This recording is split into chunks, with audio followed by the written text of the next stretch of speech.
Ok, ben je pense qu'on va pouvoir commencer. Pas mal de petites préparations, comme j'ai changé un petit peu le bureau, que ça faisait bien longtemps que j'avais pas stream.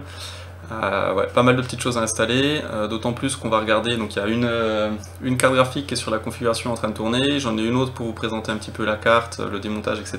Et puis j'en ai deux autres qui sont prêtes, déjà isolées pour le froid. Donc on va pouvoir regarder un petit peu aussi ce que ça donne une fois qu'on a retiré tous les rads.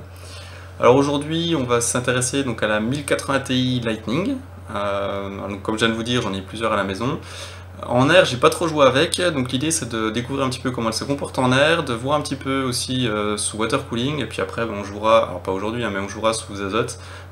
J'espère peut-être demain ou la semaine prochaine. L'idée étant de faire des gros scores pour faire plaisir à MSI. Donc déjà, les personnes qui sont connectées, est-ce qu'il y a des soucis sur l'audio? Vous m'entendez bien?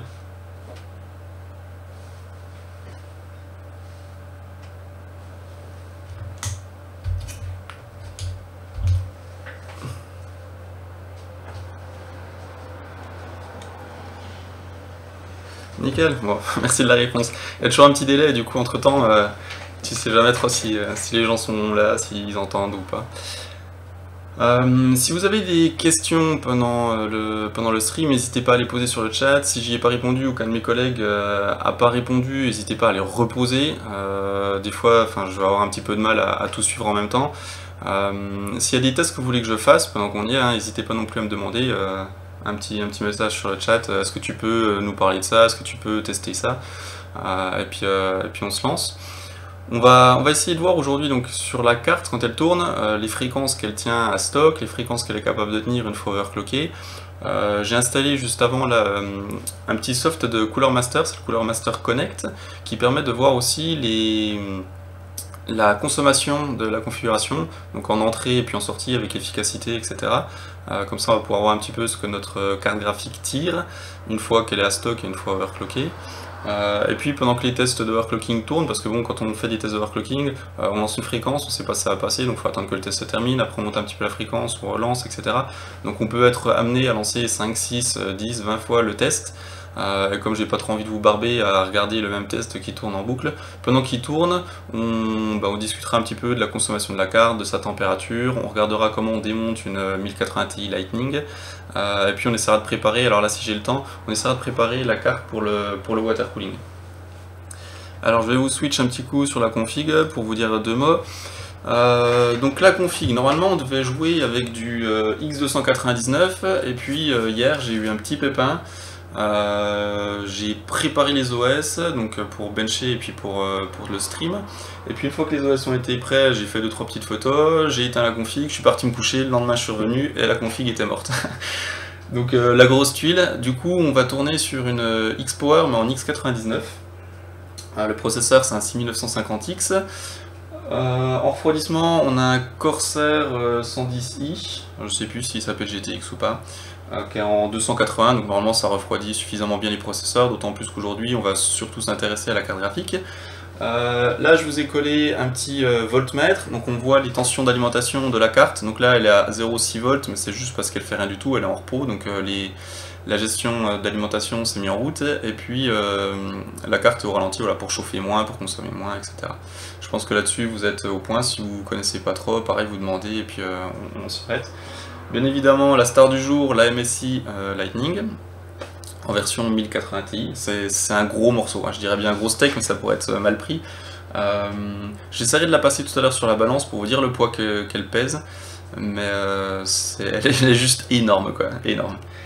Ensuite, au niveau de la config, le ventilateur c'est pour refroidir un petit peu les VRM, on en parle beaucoup aujourd'hui. Et puis la RAM, c'est de la Trident Z, alors le rating c'est du 4266, mais là aujourd'hui elle va tourner je crois à 3000 ou quelque chose comme ça. Je me suis pas posé sur la RAM, parce que voilà, encore une fois, le principe, la principale préoccupation du jour, c'est la carte graphique, donc un peu le reste de la config, on s'en fiche. Si vous voyez des BSOD de temps en temps, parce que j'en ai eu pendant que je préparais, je sais pas encore si ça vient de la carte graphique ou si j'ai mal monté quelque chose sur la carte mère, le processeur qui est trop haut, le cache qui est trop haut, la RAM qui est pas assez haute en tension, enfin voilà. Donc de temps en temps il y a des petits BSOD qui passent, souvent c'est quand je titille la fréquence RAM de la carte graphique, mais j'en suis pas 100% sûr. Quand on touche un petit peu à tout en même temps, des fois on est un petit peu incertain. Quoi dire d'autre sur la config? Je pense qu'on a fait le tour. Bah, l'alimentation aussi, juste un petit mot. L'alimentation, donc une Cooler Master Watt 1200. Normalement, on n'aura pas de souci niveau du wattage, hein. Si la 1200 elle plie avec une seule carte, c'est dramatique. Et puis j'ai mis celle-ci, voilà, parce qu'elle nous permet de, je vais vous montrer tout de suite, elle nous permet grâce au Soft Connect, hop,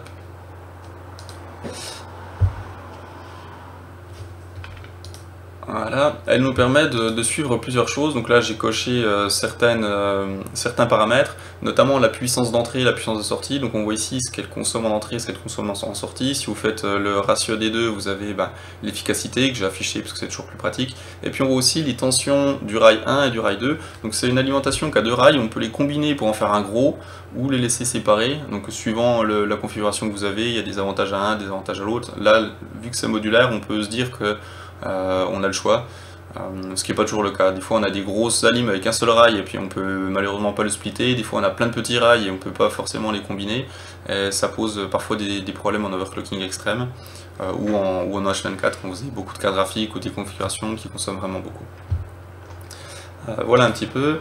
Et puis pour jouer, je vous propose, hein, sauf s'il y a des personnes qui ont un meilleur choix, je vous propose de faire du Time Spy parce que c'est 3D Mark, ça fonctionne plutôt pas mal. Time Spy, c'est le dernier. Je vais pas dire c'est le truc qui est à la mode, mais un petit peu. Donc on va faire tourner du Time Spy et puis de temps en temps on le mettra en mode fenêtré. C'est pas que c'est plus facile ou que c'est plus hard, c'est juste que ça nous permettra de suivre d'autres paramètres en même temps. Donc pendant que le test tourne sur le côté, nous on pourra surveiller les tensions, on pourra surveiller les fréquences, la consommation, etc. Donc là normalement la configuration a été lancée, donc on n'a pas overclocké depuis. Il faut que je fasse attention de ne pas vous masquer. Pour cloquer, on va utiliser MSI Afterburner. Tu peux stream direct avec la config. Non, en fait je passe par mon PC H24.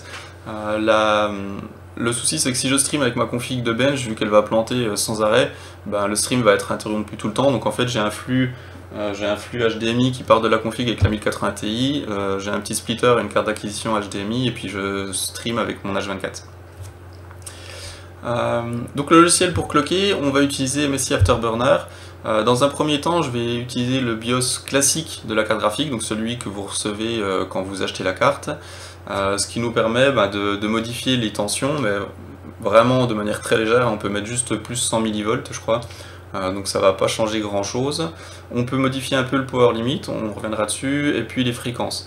Et puis dans un deuxième temps, je vous montrerai un petit peu donc avec un BIOS overclocking extrême, et puis une version, vous voyez, un spécial de Afterburner, c'est la version Wizardy, qu'on peut monter très très haut en tension, très très haut sur toutes les fréquences. Malheureusement, tout le monde n'aura pas ce BIOS là. Ni cette version d'Afterburner, donc c'est pour ça dans un premier temps on utilise ce que vous aurez, comme ça vous vous sentez pas un peu lésé en disant ah ouais oui sur son stream il a réussi à taper 2300 et puis nous on est bloqué parce qu'on n'a pas le bon soft. Donc voilà.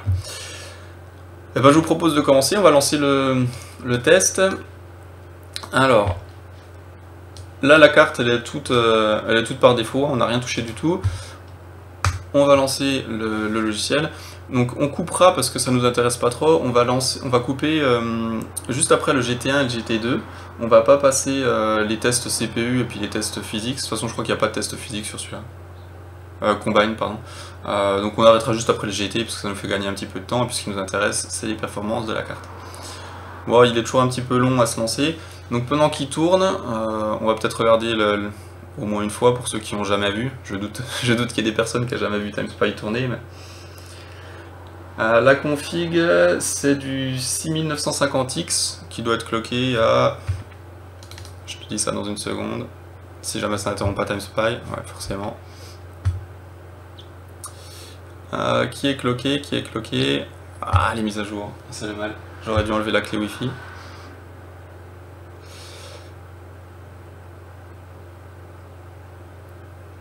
Bon, ça va être un peu une répétition pour ceux qui étaient déjà là, mais aujourd'hui, d'abord, on s'occupe pas trop du CPU. C'est vraiment la VGA qui prime. C'est quand il veut pour lui. Donc voilà, le CPU, il a un petit 4G. Le cache est à 3.4 et puis la RAM est à 3000 C15. Donc C'est un truc tranquille qui va pas trop limiter la carte graphique, surtout sur TimeSpy, mais qui nous permet de jouer facilement, quoi. Allez, ben on relance. Je vais vérifier qu'on a bien décoché la démo, sinon ouais, hop, on va même se faire en custom. Allez, c'est parti. 295 GTX, non, ça c'est... On a oublié ça depuis longtemps. J'en ai encore dans les placards hein, pour bencher occasionnellement, mais là c'est pas le sujet.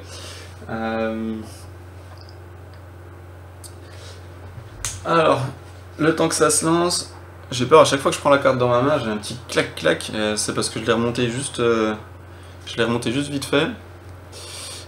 Et je pense qu'il y a une vis qui se balade ou un truc qui est pas bien monté. Tac tac tac. Je ne trouve pas. Je crois qu'elle existe juste plus. Bon. Je pourrais pas vous faire tourner, donc en ayant la caméra principale, je pourrais pas vous faire tourner la config en arrière-plan. Visiblement, j'ai delete la scène en reprogrammant mon truc. T'as combien de cartes chez toi? J'en ai 4 pour le moment. Je vous ferai une petite photo avec toutes, sauf celle qui est sur la config, ça va être compliqué. Donc voilà un petit peu à quoi ressemble la 1080 Ti Lightning. Alors, bon, elle est un petit peu devant moi, donc c'est normal qu'elle paraisse énorme, mais en vrai elle est juste énorme aussi. Je dois la mettre dans ma caisse à outils.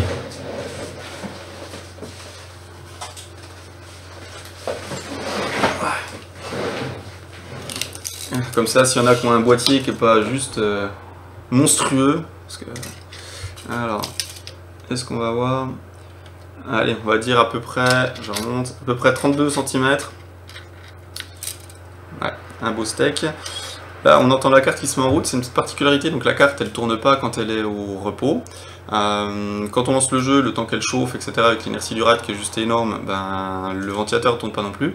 Et il y a juste un moment où le bench tourne depuis un petit moment, donc la température augmente, elle atteint un certain seuil, les ventilateurs se mettent en route. Après ce seuil, les ventilateurs restent très discrets, mais il y a juste pendant une seconde, ils partent pleine balle. Et donc on entend un vouh entre le moment où ils s'arrêtent et le moment où où ils sont arrêtés et le moment où ils se mettent en route. En épaisseur, donc là c'est pareil, hein, c'est du au moins triple slot. Il y a la backplate, une front plate, plus le rad, et donc là on est à... Il faut que j'essaie de vous baisser un peu. Hop. Donc là on est à allez, 6 cm. Ouais.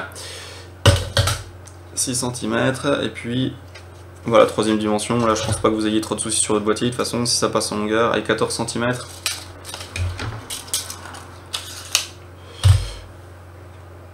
Alors, hop. J'espère que vous allez bien voir. On va se mettre en full. Donc pour démonter la carte, j'ai commencé, mais je vais vous filer 2-3 petites astuces. Hop, hop, hop.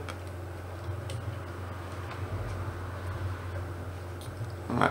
Avec la luminosité, le noir, c'est un petit peu compliqué. Donc il y a plein de vis donc, qui tiennent la backplate, donc qui est à l'arrière, la backplate où il y a les LED RGB. Alors je reviendrai pas trop dessus parce que le RGB c'est pas trop mon truc. J'ai mis une photo sur mon Facebook, hein, la page Wizerty.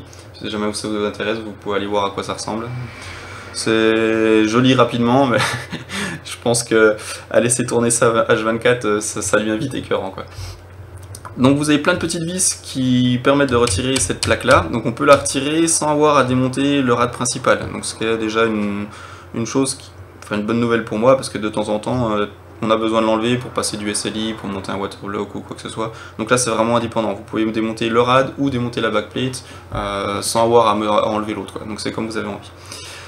Alors hop, on fait une petite pause sur le démontage, on repasse sur la config qui vient de terminer, on va passer un petit peu notre temps à switch d'une à l'autre. Ouais. Donc là on a le score, donc le graphique test 1, si vous voulez je vais taper dans le chat pour qu'on s'en rappelle. Donc le GT1, on a 67,24, alors que le GT2, on a 61,07. Donc là c'est tout par défaut, hein. On n'a pas touché le power target, on n'a pas touché les fréquences, on a vraiment lancé la carte comme on la reçoit. C'est le BIOS d'origine, si je me suis pas trompé. Faut que je vérifie parce que ce matin... Ouais, non, j'ai bien recommuté. Alors j'ai oublié de lancer GPU-Z en arrière-plan. Allez, on va leur lancer les 30 secondes en mode fenêtré. Comme ça, on va pouvoir discuter un petit peu de... je suis perdu. On va pouvoir discuter un petit peu des fréquences quand ça tourne.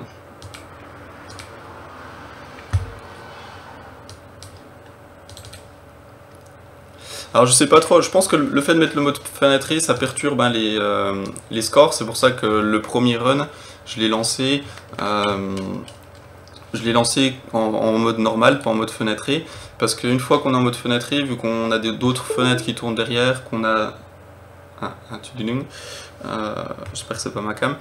Qu'on a des logiciels qui tournent en arrière-plan, que la fenêtre est pas pareille, qu'on joue avec la souris, ça perturbe un petit peu les scores. Donc quand on veut établir un score de base, il faut mieux le lancer normalement. Et puis après, quand on veut juste regarder les fréquences, on peut se permettre de mettre le mode fenêtré. Alors, hop, on va desserrer... Ah, je me trompe de souris. Voilà.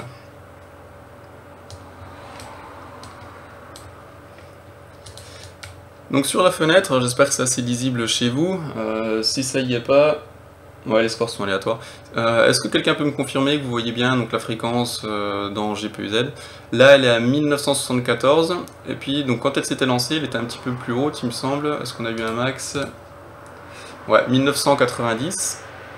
Là, on voit que la température donc, du GPU a atteint 65, et donc là, les ventilateurs se sont mis en route. Donc là, je vais vous montrer. Ici, on avait les ventilateurs à 0, parce que la température était à 60, 61. Ensuite, on a atteint les 65, et là, les ventilateurs se sont mis en route à 40 et quelques %. Mais vous voyez, c'est ici, on voit qu'il y a un petit pic sur la vitesse des ventilateurs. Et donc, ils sont passés de 0 tours par minute à plus de 2000, je crois que c'est des pointes à 2400 ou 2500, donc là ça fait un petit bruit, et ensuite il retombe à 1100, et là c'est assez silencieux, il n'y a pas trop de problème. Donc les fréquences, elles ont démarré donc à 1990 quasiment, et puis on voit qu'elles sont tombées ensuite à 1960. Donc quand vous overclockez votre carte, ou même que vous l'avez acheté, hein, avec le boost, en fonction de la température, en fonction de la consommation, les fréquences ne sont pas stables. C'est bien parce que ça permet à la carte de tourner plus vite que ce pourquoi elle est prévue, puisque c'est un boost. Par contre, c'est pas très stable, donc on peut pas dire que notre carte elle tient à 2100 ou 2000 tout le temps, ça dépend des conditions. Et donc ça c'est un petit peu, on va dire, gênant pour moi, parce que quand je veux comparer des cartes, je veux être sûr que si j'annonce qu'il y en a une qui est meilleure que l'autre, ben, elle est meilleure tout le temps. S'il y en a une qui tient à 2100 mais qu'elle le tient à 2 secondes et qu'après elle tombe à 2000, alors que l'autre elle tient que 2080 mais qu'elle les tient tout le temps, ben, au final la meilleure c'est pas celle qui tient 2100 sur une seconde. Donc pour éviter d'avoir cette chute, on voit même à quelle chute plus basse, j'ai vu un 1936, donc voilà, il y a quand même 60 MHz de moins qu'au démarrage. Donc 60 MHz, quand on compare des choses, c'est juste énorme. Donc pour éviter ça, on a une petite option qui est dans MSI Afterburner, hop, qui est le Power Target. Donc par défaut, avec le BIOS normal, il est limité, on ne peut pas le monter à l'infini, mais ça permet quand même déjà d'éviter un petit peu ces chutes. Avant qu'ils se finissent, et puis on reviendra sur Power Target, on regarde un petit peu la consommation de la carte. Donc on voit qu'en entrée d'Alim, avec la configuration totale, hein, on était dans les 400 watts. Alors je sais pas si on peut... Non, on n'a pas de monitoring, il aurait fallu que je l'active, mais je sais pas exactement comment ça marche, donc... Voilà, hop. Donc ce coup-là qu'on a vu que les fréquences de la carte baissaient quand on lançait le run, ce qu'on va faire, c'est qu'on va monter justement le Power Target, donc qui est ici, et le Power Target, enfin le Power Limit, il est couplé à une température, parce que la carte elle va commencer à ralentir, et donc par défaut elle ralentit à partir des 84 degrés, donc il faut éviter d'atteindre cette température, et puis dès qu'on atteint 100% de sa consommation. Si je laisse la petite case Link cochée, quand je déplace un, en fait, ça va déplacer l'autre.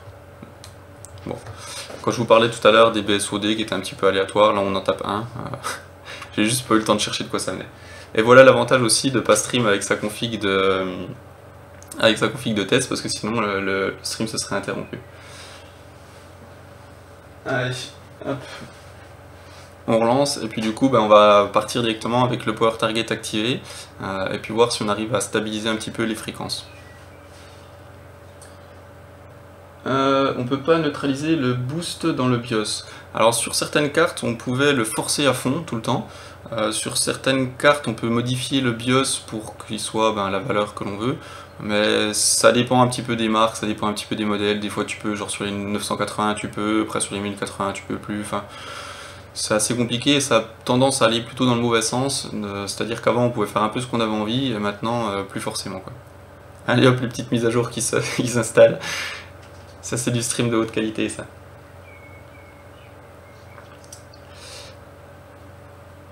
Bon je propose qu'on reprenne en attendant notre démontage, hein. Hop. Allez.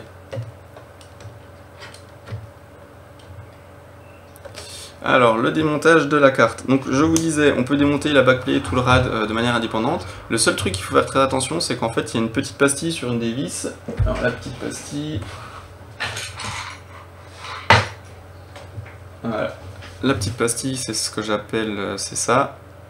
Ouais, la mise au point se fera pas. C'est la pastille de garantie. Messi colle sur les petites vis du rad. Et donc forcément, si vous plantez un tournevis dans la vis pour l'enlever, vous allez arracher le sticker, enfin vous le déformez, et puis après votre carte est plus garantie. Je vais peut-être pas vous expliquer comment on fait, mais si vous avez envie, ou si vous savez comment faire, surtout en retirant ça en premier, ça donne accès aux vis de manière un peu plus facile, un peu plus simple, et puis on peut essayer de retirer le sticker sans l'endommager, et après on démonte la vis. Donc c'est faisable, là, je vous ai montré, moi je viens de le faire. Que dire d'autre? Donc ouais, moi ce que j'ai commencé par faire, c'est j'ai retiré toutes les vis de la plaque, j'ai retiré cette plaque, j'ai enlevé le petit sticker, et ensuite j'ai dévissé les vis. Alors il faut faire attention, je vous conseille de bien prendre aussi un tournevis qui est adapté aux vis. Là j'en ai laissé deux juste pour vous montrer à quoi ressemblait la carte. C'est pour ça qu'elle fait un petit peu du bruit aussi. Vos vis, essayez tout le temps de les ranger dans une boîte, pas les perdre.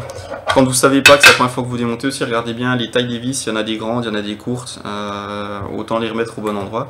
Donc une fois que vous avez dévissé les 1, 2, 3, 4, 5, 6, 7, 8, allez, la dizaine de vis qui tient la backplate, vous pouvez la retirer. Et sur cette backplate, pour une fois, faites attention, c'est qu'il y a un truc pour les RGB, je pense, ou pour, ouais, c'est pour les RGB, un connecteur qui est ici, donc faites pas comme moi, arrachez pas la plaque d'un coup. Moi je savais que je l'avais enlevé, donc il n'y avait pas de risque. Mais il faut lever la plaque tout doucement, déconnecter le petit fil, et puis après vous pouvez la retirer. Et donc je disais, contrairement à d'habitude, la backplate, elle sert à la dissipation thermique de la carte. Alors c'est bien parce qu'une backplate c'est beau, mais autant faire d'une pierre deux coups, enfin même là d'une pierre trois coups, hein, parce qu'il y a les RGB, il y a la backplate qui fait joli, et puis il y a la fonction de dissipation thermique. Et donc en fait ils ont collé des pattes thermiques sur les condensateurs à l'arrière du GPU, donc c'est une partie sur la carte qui chauffe beaucoup, et puis ils ont mis un grand caloduc qui se charge de répartir la chaleur sur la backplate. Et donc la backplate, quand la carte tourne, est plutôt chaude, donc ça doit fonctionner. Après, si vous avez en plus un petit flux d'air qui vient souffler sur la backplate, avec un ventilateur de boîtier, avec le ventilateur du processeur, enfin avec le ventilateur des disques durs, peu importe, ça aidera d'autant en plus. Si vous voulez voir un petit peu à quoi elle ressemble. Hop. Alors le PC est reparti, on remet en pause notre démontage. Alors. Bon, ce coup là que les mises à jour sont faites, si ça replante on devrait être plus tranquille. Donc ce qu'on va faire, c'est qu'on va juste monter le power target. Comme on a dit, la limite en température monte aussi. On touche rien d'autre, hop. Et puis on relance, et puis on va juste voir l'impact sur les scores. Tout à l'heure on avait 67,24, 61,07, et puis on va voir un petit peu là ce que ça donne. Ok, bah je connais pas la Force of Wind 3, même sur les cartes en général que j'avais moi, genre les Lightning précédentes, etc., ou même les Asus, les Strix, les Matrix, etc., souvent les backplates elles sont juste là pour faire beau, enfin ou belle. Alors, on reprend. Une petite particularité, j'ai failli me faire avoir, heureusement je m'en suis aperçu assez tôt. Pour démonter le rad, donc vous avez les 4 vis, hein, on va pas revenir dessus, mais en plus vous en avez deux qui sont ici, qui solidarisent ce que j'appelle la front plate, donc la plaque qui est sur les VRM et sur la mémoire, du radiateur. Donc si vous n'avez pas enlevé ça et que vous tirez comme un bœuf, ben forcément le rad ne viendra pas et vous allez tout arracher. Donc une fois que vous avez enlevé la backplate, vous dévissez vos 4 vis. Pensez à dévisser un petit peu en croix, en étoile ou en ce que vous voulez. L'idée c'est juste de ne pas laisser une seule vis, parce que quand vous laissez une seule vis et qu'elle est très tendue, par moment le PCB se met un petit coup en biais et puis vous risquez de casser le die. Donc dévissez-les petit à petit, toutes une après l'autre. Voilà, hop, un petit peu de pâte thermique qui coule partout, ça fait toujours du bien. Donc la carte, on voit que la plaque couvre vraiment l'intégralité de la carte, donc aussi bien la zone où il y a les rames. Ils ont mis des gros pâtes thermiques sur les bobines, ça permet en fait de toucher le rad, et puis comme les bobines, les condos, ça a tendance à chauffer un petit peu, et ben là la température, enfin les calories des bobines et des condos vont se transférer au rad, et puis ça devrait aider à les refroidir. Et puis sur l'arrière de la carte, là où il y a les VRM, donc ici, on voit qu'ils ont mis une sorte de caloduc qui vient puiser la chaleur au niveau des VRM pour pouvoir les emmener sur une zone où il y a moins de composants actifs. Et puis ils ont mis des petits picots pour augmenter la surface d'échange. Alors ça peut pas être, ça doit pas être non plus énorme comparé à rien, mais c'est forcément mieux que rien. Donc on va dire que tout ce qui est une petite amélioration est bon à prendre. Hein. Après on me demande de temps en temps, est-ce qu'il faut mieux laisser la plaque, par exemple quand on fait du water cooling ou quand on fait de l'OC extrême, est-ce qu'il faut mieux laisser cette plaque ou la retirer? Là j'ai pas trop d'avis. Je dirais que si vous avez un gros flux d'air qui arrive directement sur les puces, ça peut être très bon. Après si vous avez un flux d'air qui arrive sur la plaque, ça sera pas non plus mauvais. Mais quand on voit le peu de surface d'échange qu'il y a sur une plaque comme ça, attendez-vous pas non plus à ce que ça divise votre température par 10 quoi. C'est un petit peu le problème qu'il y a sur les VRM des cartes mères, on entend parler en ce moment sur le X299. Quand tu mets un bloc solide où il y a très peu d'ailettes, où il y a très peu de surface d'échange sur un composant qui chauffe beaucoup, forcément il a du mal à évacuer, quoi.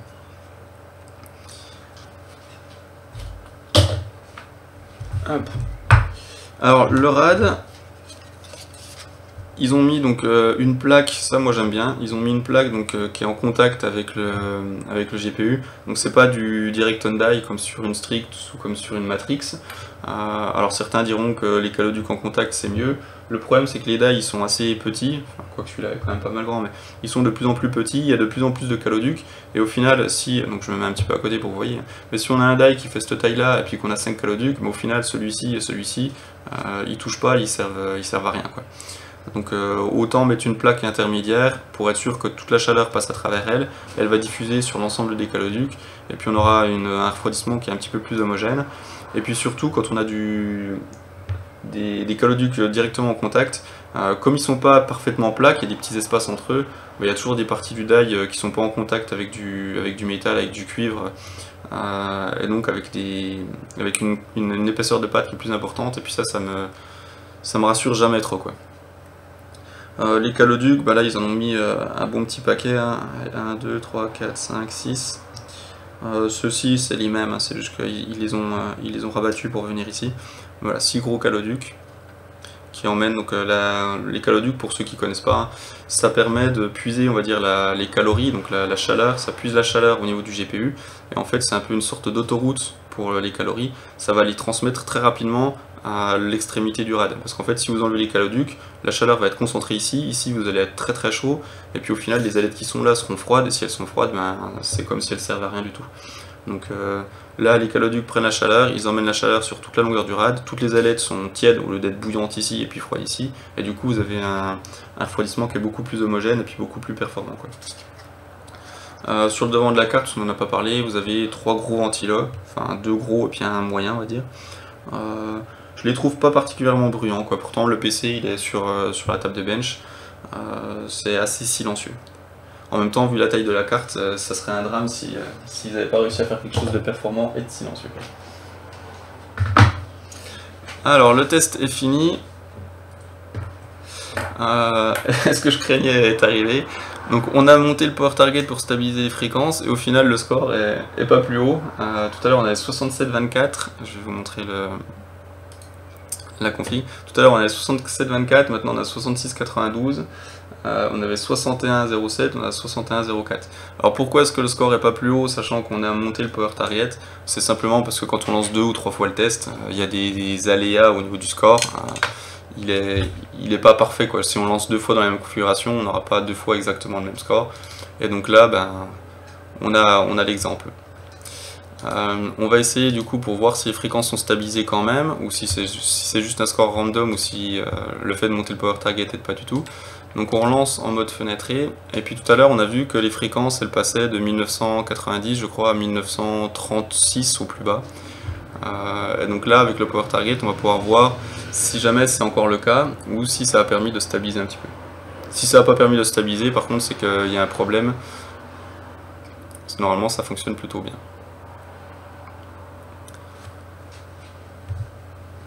Alors, les questions. Alors, c'est pour cela qu'Asus va mettre un petit ventilo en plus à poser sur le bloc. Ouais. Après, le ventilo, est-ce qu'il y a besoin d'un ventilo directement sur le RAD des VRM des cartes mères? J'en suis pas convaincu. Après, il faudrait déjà qu'ils dessinent des RAD qui servent pas juste à être beaux. Ça, c'est quelque chose, hein, je vous en parle depuis avant que l'histoire du X299 arrive. Hein. Mais quand je bench, systématiquement, j'enlève les RAD pour cette raison. C'est que quand il y a un RAD qui, en fait, est un gros bloc massif d'aluminium, ou même parfois d'un métal qui est même moins bon conducteur que l'aluminium, faut pas s'attendre à des miracles. Et donc, quand on bench en overclocking extrême, bah juste on enlève les rades, on fout des ventilos quand la carte tourne pas sous azote, on met des petits ventilos pour souffler un petit peu sur les VRM vu qu'ils sont nus. Et puis après par contre une fois qu'on est sous azote liquide, il n'y a même plus besoin de ventilos parce que la carte mère va être froide vu qu'on a un godet qui est à moins 100, moins 150, moins 200. Le PCB de la carte mère va être froide et puis du coup les VRM ils chauffent pas, même si on tire beaucoup plus dessus parce qu'en overclocking extrême on met des tensions d'alimentation beaucoup plus grosses, des fréquences beaucoup plus grosses et donc les VRM sont davantage sollicités. Alors, on a lancé donc la carte, on voit qu'on est parti à 1974, et puis on a baissé pour l'instant que de 10 MHz, mais tout à l'heure c'était la plus grosse chute, c'était quand on était au milieu du GT2, donc là on va attendre qu'il se lance, et puis on va regarder un petit peu ce que ça donne.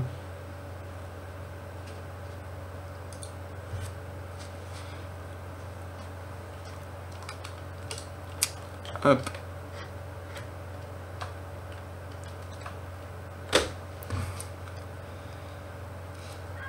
Voilà. Alors, je recherche s'il y a des zones basses, pour l'instant il n'y en a pas.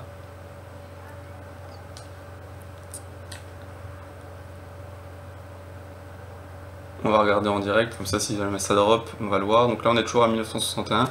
Le petit pic au niveau des ventilateurs, il a toujours lieu, hein, donc c'est pas un cas isolé, c'est pas une fois ça le fait, mais après la fois suivante ça le fait pas. Si vous lancez le test 10 fois, et que vous arrêtez entre temps, la carte va refroidir, et à chaque fois qu'elle passe de sous le seuil des... depuis donc en dessous de 65 degrés à 65 degrés, ben, les ventilateurs se mettent en route et c'est là qu'elle fait leur petit bruit. Après, tant qu'il tourne, si la température continue à monter, là la montée en fréquence des ventilateurs est progressive, donc on les entend pas. C'est vraiment quand ils passent de l'état arrêt à l'état vitesse. Et donc voilà. Le fait d'avoir mis le power target, on n'a plus d'avoir mis le power target donc à 116, on n'a plus la petite chute qu'on avait eue tout à l'heure à 1936. Si vous utilisez la carte en H24 et puis qu'elle n'a pas des problèmes de température, donc là sur le cas de la Lightning, vous pouvez le faire, hein, la carte elle reste très très fraîche, donc je vous conseille de monter le power target à fond, ça vous coûtera pas grand chose et puis au moins ça stabilisera un petit peu la carte. Sur les cartes qui ont des refroidissements moins bons, c'est pas forcément une bonne idée de le faire parce que parfois on a des températures qui augmentent ou les VRM sont pas suffisamment solides et le fait d'augmenter le power target, on les sollicite plus et après ils crament ou ils se dessoudent. Enfin, il y a IVGA qui a eu des petits soucis sur leur carte graphique. Là-dessus, sur une carte comme la Lightning, ça ne devrait pas arriver. Hein. Elle est quand même conçue de manière suffisamment robuste. Les radiateurs, les plaques de dissipation sont costauds, donc ça devrait bien le faire. Alors, bon bah là le score on était en mode fenêtré, donc on va pas en tenir compte. Maintenant qu'on a vu un petit peu comment se comportait la carte, on va monter les fréquences. Donc pour monter les fréquences, je repasse sur la config. Pour monter les fréquences, on utilise Afterburner. Le voltage, donc la tension d'alimentation, pour l'instant je ne vais pas la changer parce que la plage est très limitée, et puis en fait, vu que dès qu'on touche les tensions d'alimentation, la température augmente beaucoup, c'est plus pénalisant qu'autre chose, et sur les 1080 Ti, alors que ce soit des Lightning ou autres, monter la tension d'alimentation, généralement ça aide pas, et donc vous avez meilleur temps de laisser ça à stock pour avoir les plus grosses fréquences. On verra peut-être sur un prochain stream où je passerai la carte en water cooling, et puis sous azote, qu'une fois que la carte est plus fraîche, monter la tension ça peut aider, mais quand la carte est chaude, là bien qu'elle soit pas très chaude, ça aide pas du tout. La fréquence, on va commencer, parce qu'on va pas faire 2000 tests, on va commencer avec un plus 50, plus 500. Donc là on a mis plus 50 au GPU, il était à 1960, 1970, donc en principe il devrait passer à 2030 ou quelque chose comme ça. Et puis la mémoire était elle par défaut à 1390, et donc on lui met plus 500, alors c'est plus 500 mais divisé par 4, etc. Donc ça va faire quelque chose genre 1500. Ouais, parce qu'ils peuvent pas mettre... Ils peuvent pas mettre une fréquence comme un boost, on va dire, en fréquence, tel qu'il est représenté sur GPU-Z. Il y en a qui parlent avec les fréquences x8, avec x4, et du coup ça fait un petit peu un charabia. Donc il y a certaines personnes qui vont dire que leur carte elle tourne à 6000, d'autres qui vont dire à 1500, d'autres qui vont vous dire à 12 Go, et au final c'est tout la même chose, juste qu'ils parlent pas exactement de la même fréquence. Et c'est un petit peu dommage parce que ça embrouille les gens. Quand on met plus 500, on s'attend à avoir plus 500, et au final on a plus 120. Alors là, si vous connaissez pas trop GPU-Z, quand vous mettez, donc quand vous appliquez, donc là j'ai appliqué plus 50, plus 500, j'ai bien cliqué Apply. Si je regarde dans Sensor, vu que la carte elle tourne pas, et ben en fait les fréquences elles sont très basses, elles sont à 139 et appliquées à 101. Et du coup je sais pas du tout ce que j'ai appliqué. Donc si vous avez envie de savoir ce que ça va donner avant de lancer le test, vous cliquez sur le petit point d'interrogation ici, ça va permettre de lancer un petit rendu 3D qui fait tourner la carte. Alors c'est assez léger, hein, ça tourne pas autant qu'un vrai benchmark 3D, mais ça suffit pour faire sortir la carte de son mode économie d'énergie, et puis pour voir à quelle fréquence devrait tourner la carte. Donc là on voit qu'elle va tourner normalement à 2025, et puis la RAM à 1515. Hop, donc là on lance. Hop.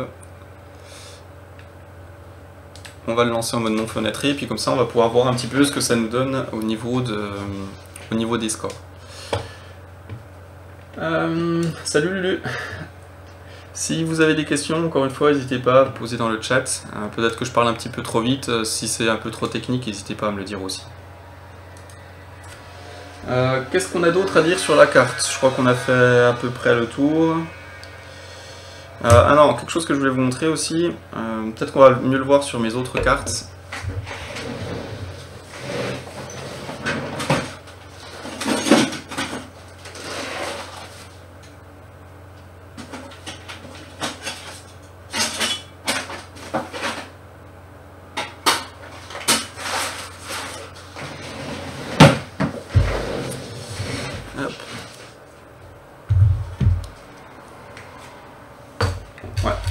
Alors je vais vous montrer sur celle-ci, donc c'est la même, hein, sauf qu'il n'y a plus de RAD, il n'y a plus de plaque, il n'y a plus rien du tout, et puis qu'elle a été isolée pour l'overclocking extrême. Donc l'overclocking extrême, en deux mots, hein, ça permet de faire monter les composants informatiques, que ce soit le processeur, la RAM, la carte graphique, à des fréquences plus hautes que quand vous utilisez un radiateur ou un water cooling. Le truc, c'est que comme on va utiliser de l'azote liquide qui est très froid, enfin l'azote liquide c'est un exemple, qui est très froid, on va mettre un godet donc, sur le GPU, le godet va être à moins 100 degrés par exemple, et donc la carte, le PCB de la carte, il va finir à moins 100 degrés aussi. Et donc quand vous avez une surface qui est très froide, avec de l'air ambiant comme aujourd'hui qui est chaud et qui est humide, ça va vous faire des petites gouttelettes d'eau qui vont venir se déposer sur la carte graphique ou sur la carte mère, un peu comme quand vous prenez votre douche, votre miroir qui lui est plus froid que l'air ambiant, et ben vous récupérez plein de buée dessus. Alors là ce sera pas de la buée, ça va être de la condensation, donc des gouttelettes d'eau. Et le problème, si vous avez des gouttelettes d'eau qui rentrent en contact avec des composants informatiques qui sont alimentés, ça peut faire piouf. Donc pour que ça évite de faire piouf, ce qu'on fait, c'est qu'on protège la carte. Alors pour la protéger, on a plein de méthodes, hein. Soit on prend de la vaseline et on barbouille tout le PCB de vaseline. C'est très rapide, c'est pas mal efficace. Mais après votre carte elle est toute grasse, à chaque fois que vous l'empoignez vous en mettez un petit peu partout. Je vais vous montrer aussi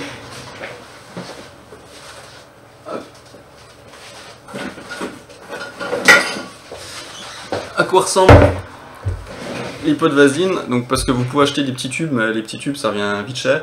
Donc vous allez à la pharmacie, vous demandez un gros pot de vaseline de 1 kg, on vous regarde avec des yeux comme si comme si vous alliez faire des choses atroces avec, mais bon, c'est juste pour mettre sur votre carte graphique.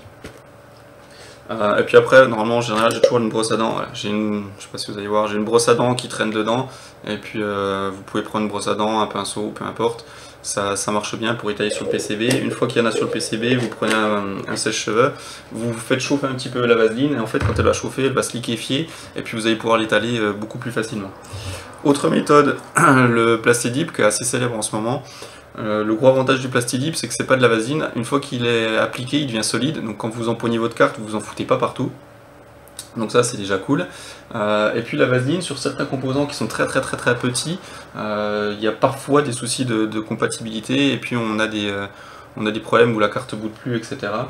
C'est très rare, mais ça arrive, donc de temps en temps on tend maintenant à remplacer la vaseline par du Plastidip pour éviter ces soucis.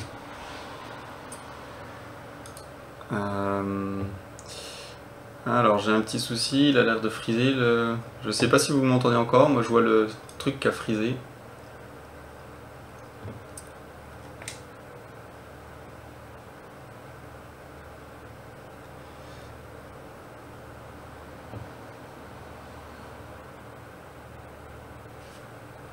Ouais, ça lag, ça lag.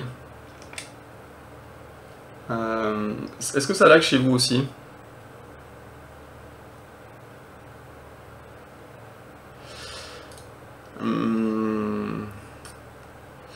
Alors, qu'est-ce que je vais déjà démonter celle-là. Alors, donnez-moi juste une seconde, je vais débrancher la clé de l'autre PC parce qu'à tous les coups il y a Windows 10 de mon PC de bench qui est en train de faire des mises à jour. Est-ce que c'est un peu mieux là?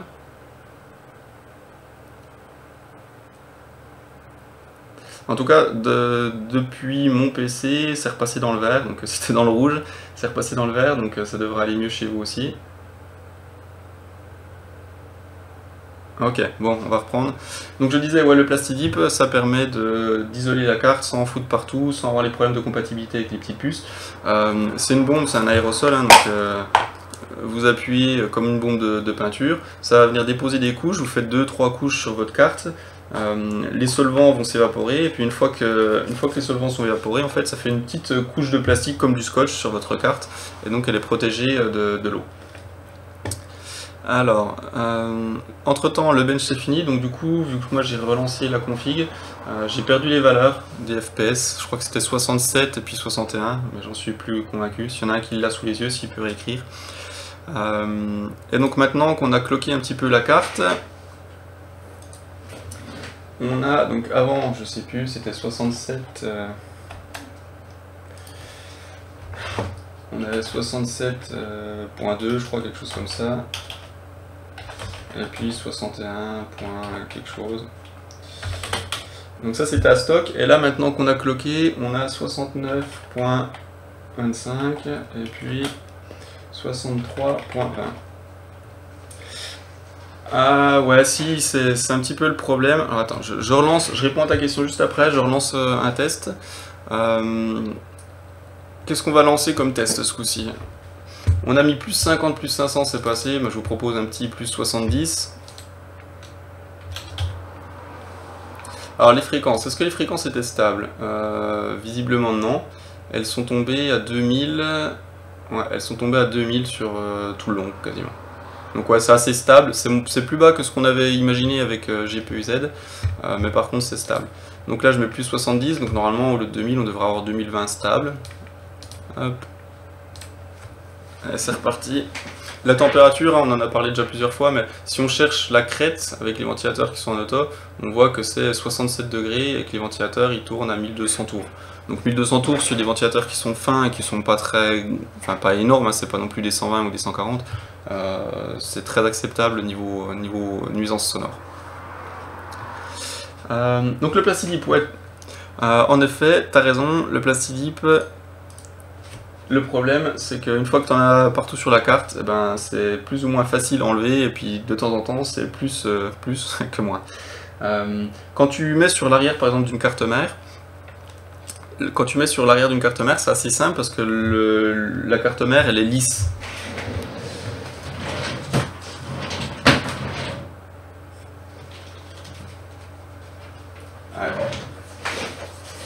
Un exemple avec ce que vous auriez dû avoir qui tourne en streaming.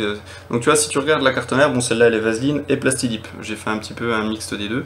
Elle est assez lisse, t'as pas trop de composants, et donc du coup si tu fous du Plastidip à l'arrière, eh ben, ça va s'arracher un petit peu comme une couverture, ça va s'arracher presque en un morceau. Alors il y a des fois des petits morceaux qui vont rester coincés dans les connecteurs ou dans les trucs comme ça, mais c'est assez acceptable.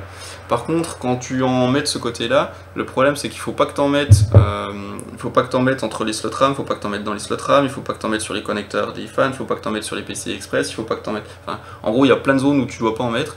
Et soit tu prends une bombe comme ça et quand tu pulvérises, il faut tout que tu mettes du scotch de masquage et c'est super pénible. Soit on prend des pots en fait à appliquer au pinceau ou à la seringue et puis on en dépose juste aux endroits où on veut. Mais ça prend quand même beaucoup plus de temps. Et après, une fois que c'est fait, il faut les laisser sécher, etc. quoi. Ouais, quand le plastique rentre sous le socket, j'ai une carte mère où c'est arrivé. L'utilité d'en mettre, c'est comme j'ai expliqué tout à l'heure, c'est comme on va faire de l'overclocking extrême, pas tout de suite, hein, mais le processeur, par exemple, dans le cas d'une carte mère, va devenir très froid, il va devenir à moins 100, moins 150, moins 200 degrés. Le froid va se répandre sur le PCB va devenir très froid, et donc tu as l'humidité de l'air qui va se déposer sur la carte, et à ce moment-là, ça te fout de la flotte partout, et si t'as pas protégé ta carte, bah, ta carte elle crame, quoi. Si vous voulez voir un petit peu à quoi ça ressemble, essayez de taper 4Way, donc 4WAI, puis Wizerty sur Google. Vous allez voir à quoi ressemble une configuration qui a tourné sous azote liquide. Si j'ai 2 secondes tout à l'heure, je vous montrerai un petit peu depuis l'autre PC à quoi ça ressemble quand on fait de l'overclocking extrême sur 4 cartes graphiques.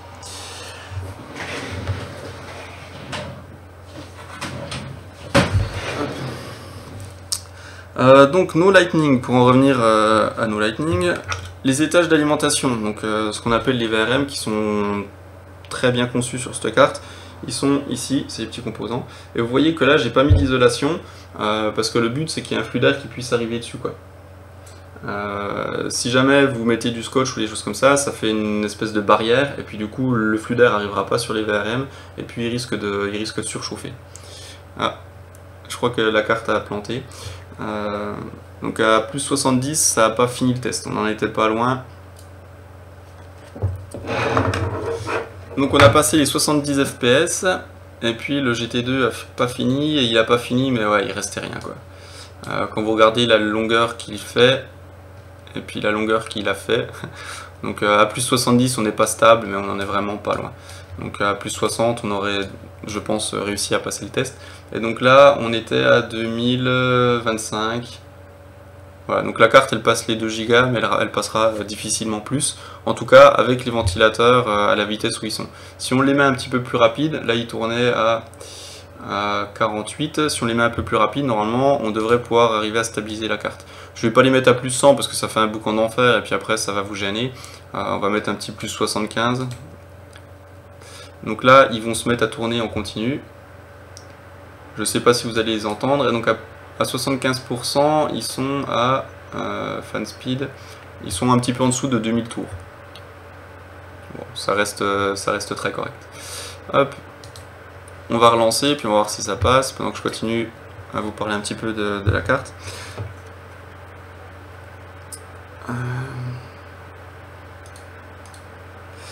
Ouais. Donc les étages d'alimentation, c'est ce qui fournit la puissance au GPU, et donc on voit sur cette carte qu'il y en a, en général on compte les nombres d'étages, donc 1, 2, 3, 4, 5, 6, 7, 8, 9, 10, 11, 12, 13, 14. Donc il y a 14 phases d'alim. Alors en avoir plus, c'est pas forcément mieux, hein, parce que si on a 14 phases mais que chaque phase est pourrie, au final on a 14 trucs pourris, ça fait pas un truc génial non plus.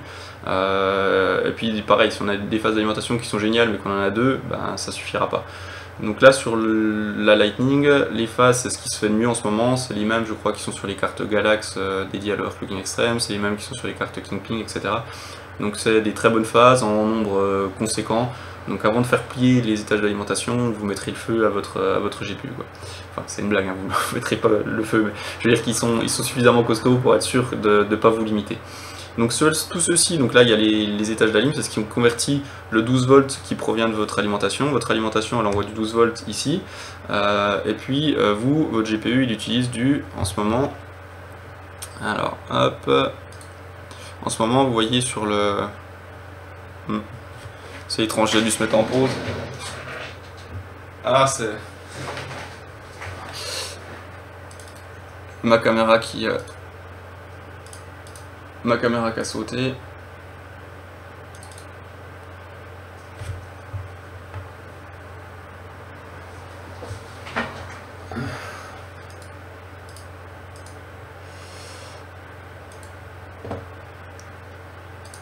Bon, bah elle veut pas repartir, donc vous saurez pas. Je vais vous le dire. Elle était à 1.06. C'est parce que j'ai le câble USB qui passe... J'ai un câble USB qui passe sous le bureau et puis j'ai shooté dans la rallonge tout à l'heure.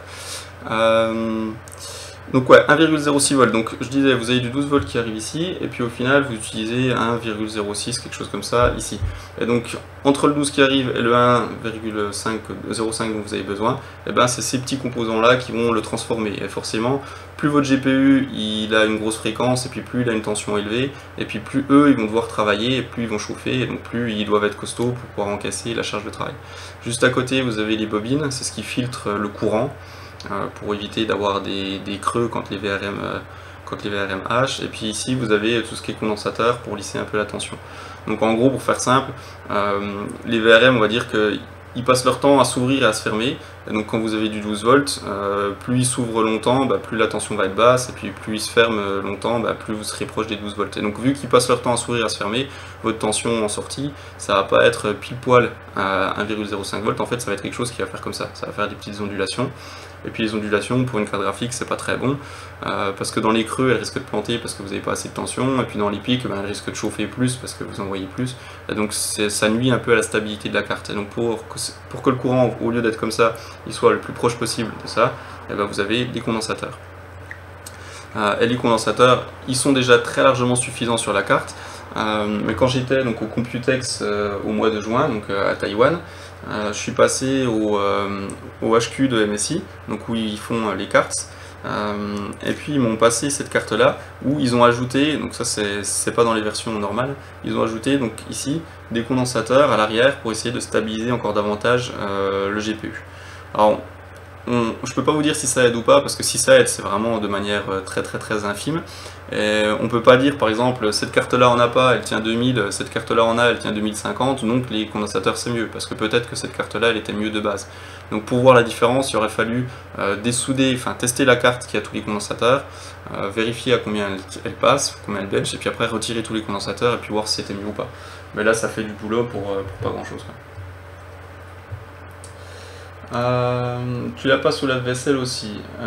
Ouais, je passe au lave-vaisselle les cartes mères aussi, ouais, et les cartes graphiques. Quand il y a de la vasine et puis qu'on veut l'enlever, en fait, si on prend de l'eau chaude et puis du savon, ça part pas très bien. Si on prend un lave-vaisselle, ça part tout seul et puis on n'a pas grand chose à faire. L'inconvénient, c'est que en faisant ça, j'en ai déjà passé plusieurs fois, des cartes mères, des cartes graphiques, etc. Elles ressortent vraiment très propres. Mais ça m'est arrivé de ressortir des cartes qui étaient mortes alors qu'elles n'y étaient pas quand on le met. Je dirais qu'en gros ça arrive allez, 2 fois sur 10. Donc 8 fois sur 10 vous ressortez un truc qui est nickel, qui est super propre, mais de temps en temps vous ressortez un truc qui est mort, et puis là ça fait un petit peu quick. Est-ce qu'il y a d'autres questions? Dark Gregor vient de vasiner sa Rampage 5 extrême. Si vous voulez des Rampage 5 extrême pas vasinées, j'en ai une juste là, toute neuve. Juste envoyez-moi un petit MP. Voilà, c'était la petite parenthèse. Et donc, qu'est-ce que tu as benché sur ta Rampage 5 extrême? 3D, 2D, quel proco? Ensuite, j'ai utilisé le plastique pour ma moto et ça s'enlève plus ou moins facilement dès qu'il y a un point d'accroche. Ouais, c'est ça, dès qu'il y a un point d'accroche. Le problème, c'est avec les composants qui ont genre, tu sais, un petit rectangle noir là et puis plein de petites pattes, donc genre 8 pattes. En fait, les pattes elles sont suffisamment grosses et espacées pour que le plastique puis passe dessous.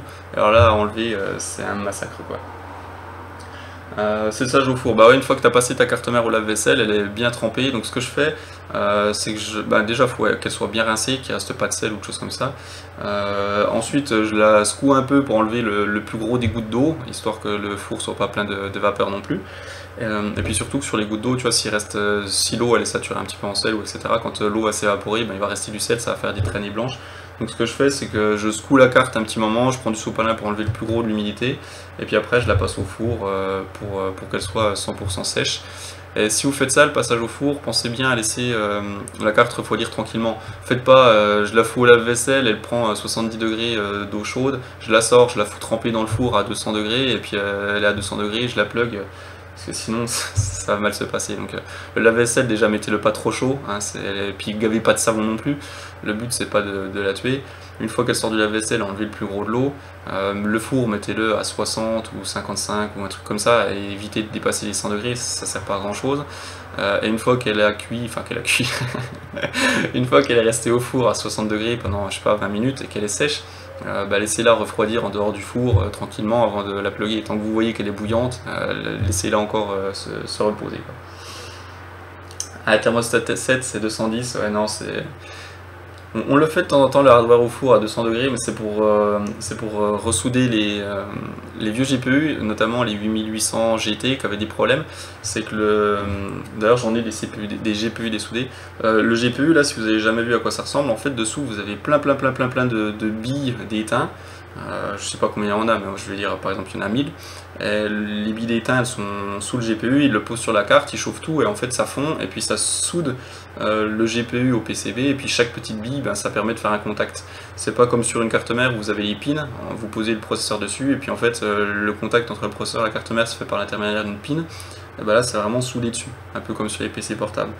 Et sur les 8800 à l'époque, il y avait un problème, c'est qu'au bout d'un moment que vous utilisiez la carte, il y a certaines soudures qui craquaient, et donc votre GPU ne marchait plus.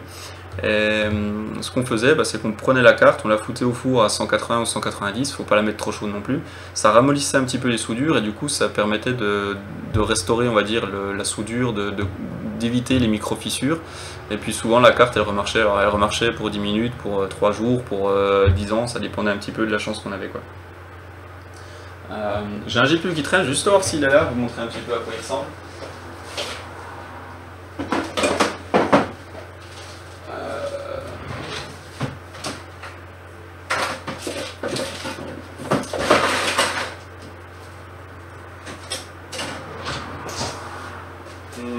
Ouais. Non, j'avais un GPU qui traîne. Je sais pas où il est, donc je vais pas... du coup, est-ce qu'après le passage au four, elle a bon goût? Non, le problème, c'est pas que la carte a bon goût, c'est qu'après, il y a le four qui pue un peu. Quand vous mettez à 55 ou 60 degrés, ça passe encore plutôt pas mal. Par contre, si jamais un jour vous mettez à 150 ou 180 pour essayer de restaurer une carte graphique, après, le problème, c'est que ça sent un petit peu l'époxy, et c'est de l'époxy, niveau toxicité, c'est pas non plus honteux, mais c'est pas très bon. Donc pensez bien, si vous faites cuire du hardware au four, soit vous avez un four dédié, soit vous aérez bien le four après l'avoir utilisé. Surtout, si vous utilisez un pistolet à colle,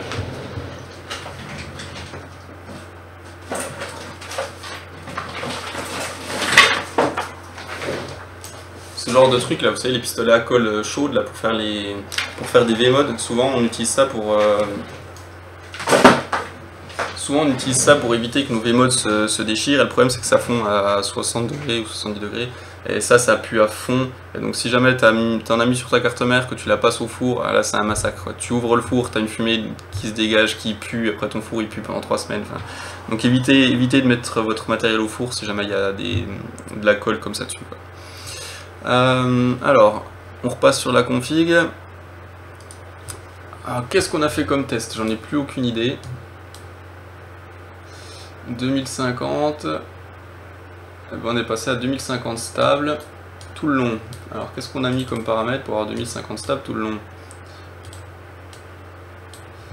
On a mis le plus 70 tout à l'heure. Le plus 70 il avait failli passer, puis on avait échoué, on va dire, à la toute fin, et là on a réussi à le passer facilement. Je dirais même plus que facilement, parce que tout à l'heure le plus 70, vu qu'on n'avait pas mis les ventilateurs en manuel, ils étaient en automatique, la carte elle devait chauffer plus, et elle avait commencé à réduire sa fréquence. Donc on lui avait demandé plus 70, on tournait à 2025 stable, avec 65 degrés. Là on a remis plus 70 aussi, sauf qu'au lieu que les ventilateurs tournent au ralenti, ils tournaient à 75%. Du coup la carte, au lieu d'atteindre 65 degrés, elle est restée à 54 degrés. Et comme elle était plus fraîche, le boost est resté plus haut, et donc on a réussi non seulement à finir à plus 70, mais surtout que le plus 70, ben, il était plus gros, c'était pas le même plus 70. Et donc on a réussi à tenir à 2050. Donc vu qu'on a tenu 2050, on va essayer de mettre un peu plus. Au niveau des températures, je sais pas si je vais pouvoir vous l'amener jusqu'à vous. Alors, hop. Pour vous donner une petite idée, ouais, la température qu'il fait dans le bureau, d'accord. Donc quand vous voyez plus 54, déjà que c'est pas très chaud, hein, plus 54 sur une carte graphique comme ça, gardez à l'esprit parce que les gens vont dire ouais mais oui il a pas de boîtier, c'est plus facile pour la carte graphique, ouais, il n'y a pas de boîtier mais en attendant il fait 28 degrés dans le bureau, donc c'est pas non plus l'Alaska. Ouais. Hop, alors.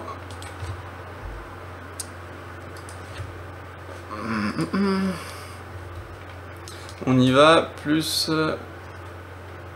Ouais.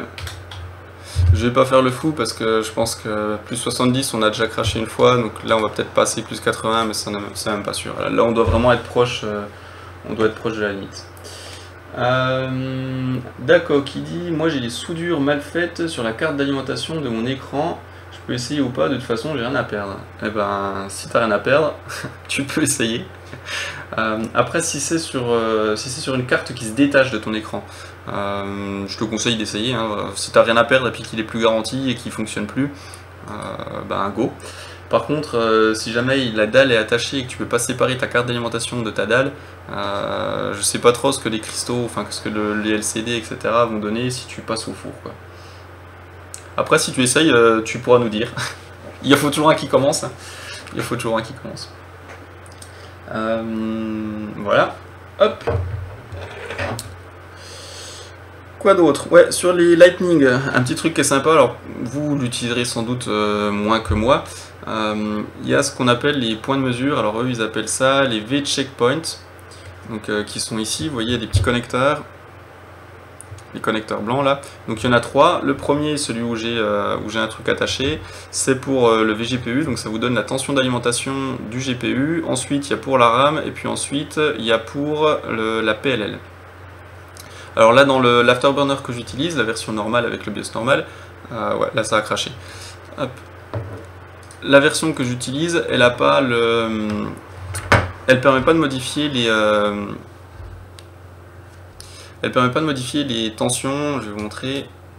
On peut modifier le voltage du GPU, pardon, mais on peut pas modifier la RAM et la PLL. Sur ma version personnelle, avec le BIOS Extreme Overclocking, on peut tout changer depuis le logiciel. Donc là voilà, on a atteint la limite, hein. On a vu, on a tourné, on a fait un petit bout du test, voilà, puis on n'a même pas fini le premier test à 2075, ça passe pas. Donc on va dire que le maximum de cette carte c'est à peu près 2050. 2050, ça veut pas dire que toutes les Lightning tiendront 2050, et ça veut pas dire qu'aucune Lightning ira au-delà. Celle-ci c'est 2050, si ça se trouve, celle-ci elle prendra 2200, enfin je sais pas. D'ailleurs si je pourrais savoir, parce que j'ai mon cahier de notes. J'ai mon cahier de notes.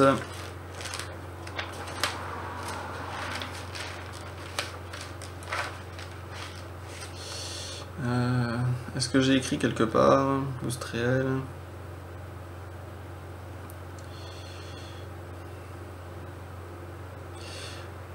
Apparemment sur TimeSpy, celle-ci, ouais, apparemment celle-là sur TimeSpy, elle prenait 2100. Mais par contre c'était en water cooling. Donc 2100 en water cooling, là on a 2050 en ambiant, ça doit sensiblement être la même chose, quoi. Et puis celle-ci, donc avec tous les condensateurs, je l'ai jamais testé en water, je l'ai testé que sous azote liquide. Hop. Alors bah, je vais profiter pour relancer avec un autre BIOS, je vais éteindre la config. Hop. Donc là je la relance. Donc ce que j'ai fait c'est que sur la carte ici en fait, il y a un petit switch. Alors, je sais pas si j'ai laissé la mise au point automatique. Ouais, il y a un petit switch. C'est un tout inversé ici. Et donc vous avez deux BIOS. Vous avez le BIOS normal et puis le BIOS overclocking extrême.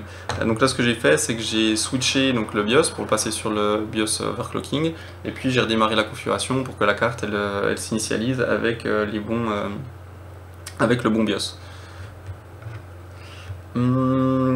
Quoi dire d'autre encore? Il y a pas mal de choses à dire sur les cartes graphiques. Ici, donc on a vu tout à l'heure, c'est les connecteurs d'alimentation qui viennent donc de votre PSU, de votre bloc d'alimentation, et puis qui donnent le 12 volts à votre carte graphique pour être converti par les VRM. Et donc juste en dessous d'eux, il y a des bobines pour lisser un petit peu, et puis il y a ces composants là où vous voyez une soudure un petit peu brillante. Ici, ici, et puis ici. Si je prends... Ouais, ils sont cachés. Normalement, ces composants-là, ils sont vert, noir, un petit peu vert, noir. Et en fait, c'est eux qui vont dire à votre carte si elle est trop sollicitée ou pas. Tout à l'heure, je parlais du power limit, du power target, etc. Et en fait, c'est eux qui indiquent à l'ordinateur, on va dire, si votre carte, elle consomme beaucoup. Comme toute la puissance passe à travers ces broches, enfin, il y en a aussi ici, hein, donc du coup... Je sais pas si je l'ai modifié aussi. Ouais, il y en a un aussi parce qu'il y a une partie de l'alimentation qui arrive du PCI Express et puis le reste il passe ici. Enfin bref, toute la puissance, on va dire, elle passe à travers ces composants et donc eux ils voient exactement ce que la carte elle consomme puisque ça passe à travers lui. Et donc il va renvoyer, lui il va renvoyer par exemple qu'il a vu passer 70 watts, lui il va dire j'ai vu passer 70 watts, lui il va dire j'ai vu passer 70 watts et puis il y en a un par là qui va dire j'ai vu passer 30 watts. Et donc le BIOS de la carte graphique il va additionner, il va dire 70 plus 70 plus 70 plus 30. Et il va dire bah voilà j'ai vu passer je sais pas 240 watts. 240 watts bah, c'est trop. Et donc du coup la fréquence de la carte elle va baisser pour éviter de s'endommager. La petite technique, donc on peut dans Afterburner on peut monter la limite, dire ben 100% c'est ok mais moi je veux pas 100%, je veux que ça soit ok jusqu'à 110. Il y a des BIOS modifiés qui peuvent aller jusqu'à 120, il y a des BIOS comme le overclocking extrême que j'utilise là qui a plus de limite, on va à l'infini. Et si jamais vous avez pas ces BIOS là et puis que vous voulez quand même le faire, eh ben, il suffit de court-circuiter ces capteurs. C'est-à-dire que vous reliez le point du haut avec le point du bas, le point du haut avec le point du bas, puis le point du haut avec le point du bas. Et en fait, le courant, au lieu de passer à travers le composant, ben, il va passer dans la soudure que vous avez fait, puisque c'est plus facile pour lui, vu qu'il n'y a pas de résistance, que de passer à travers ce composant. Et donc vu que toute la puissance va passer par votre soudure, elle va plus passer à travers le composant, et le composant, lui, va se dire j'ai vu passer 0 watts. Et donc si lui il voit passer 0, qu'il voit passer 0, qu'il voit passer 0, il va envoyer à la carte qu'il a vu passer 0 watts, et donc la carte elle va se dire tranquille, je consomme rien du tout, je peux envoyer la patate, je tourne à fond. Est-ce qu'il y a des autres questions? 3 x 8 pins, ouais, alors pareil, une remarque que les gens font souvent sur les groupes sur Facebook ou en dessous des articles ou ce genre de choses, tu pourrais mettre 1000 connecteurs PCI Express que la carte elle consommerait pas plus. On est bien d'accord. En fait, en mettre plus, ça permet d'overclocker si c'est ça qui limite, mais ça permet de pouvoir donner plus de puissance à la carte si elle en a besoin. Mais si elle est à stock, qu'elle en ait un, qu'elle en ait deux ou qu'elle en ait trois, la carte elle consommera pareil. C'est juste que si tu l'overclock et qu'elle a besoin de plus et qu'elle a qu'un connecteur, il y a un moment ton alimentation elle n'arrivera plus à envoyer suffisamment de puissance à ta carte graphique parce que dans un câble tu peux pas faire passer 500 watts. Donc voilà, là il y en a 3. Mais on va dire que s'il y en a 3 et que la carte elle consomme 300 watts, lui il va passer 100 watts, il va passer 100 watts, il va passer 100 watts. Si tu as la même carte qui consomme 300 watts et qu'on a 2, lui il verra passer 150 et lui il verra passer 150. Et si tu as la même carte qu'on a qu'un, lui il va passer 300 watts et là ça se passera mal parce que 300 watts c'est peut-être trop pour un seul connecteur. Donc voilà, quand vous voyez plein de connecteurs, prenez pas peur, c'est juste que vous pourrez envoyer plus s'il y a besoin, mais la carte elle consommera pas plus. Plus de stabilité. Si tu as une alim potable, je suis pas sûr qu'en avoir 3 au lieu de 2 pour de l'overclocking en air, enfin si, je suis sûr qu'en avoir 3 au lieu de 2 en overclocking en air, ça t'aidera pas. Alors on va repasser sur la config. Merci pour le follow.